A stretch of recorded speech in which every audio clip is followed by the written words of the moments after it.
Hello, and welcome back to our show. I'd like to welcome Dr. Stephen Roth. Thank you for having me. It's great to have you here. So, what educational background do you have in the field of athletic genes? Well, I have a bachelor's degree in health and human performance from the University of Montana, a master's and PhD in kinesiology from the University of Maryland. It's very impressive. You seem to have quite the credentials for your research. Yes, thank you. I've had many years of study and work to put forward to this research. So, are there really athletic genes? Well, it would seem so. My team and I have found plethoras of genes, such as one we just recently found, the ACE/ID gene, that codes for the angiotensin 1 converting enzyme that generally affects human performance. That's very interesting. So, what experiments have you been working on lately?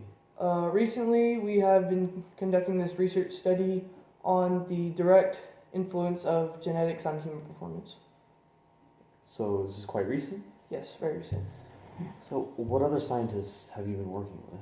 I am partnered right now with Dr. Lisa M. Guth out of the University of Maryland. How long have you been partnered with Guth?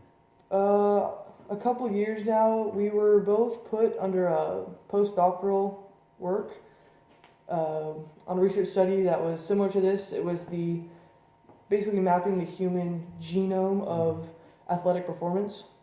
And ever since then, we repartnered and started this study. Have you two been working with the same company? Yes. What companies have you been working with? The IwaS National Library of Medicine, the IwaS Institute of Health, and the University of Maryland. Are they funding your research? Yes, they are. So how long have you been working on this? We started right out of the postdoctoral research program. So how many years would you say this has been? About 6 or 7 years. Sounds very committed. Very. What have you discovered so far? Like I said, we have discovered plethora of genes such as the ACE/ID angiotensin gene that directly. Where do you see your research going? We would like to see this be employed in hospitals, clinics that can examine one's athletic genes, like a human map, and also detect physical disabilities. It's very impressive. What would the future applications of this be? Again, refining this information and making technology that could use this much quicker and more effectively. Will this technology eventually be available to the public? Yes, that is the plan. Hospitals, clinics, etc. Is it ethically right for the public to have access to this?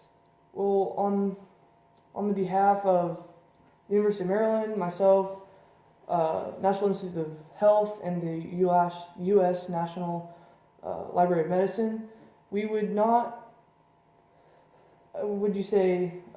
use this technology, or we don't have the means necessary to do anything controversial with it, if you're asking. Could you elaborate?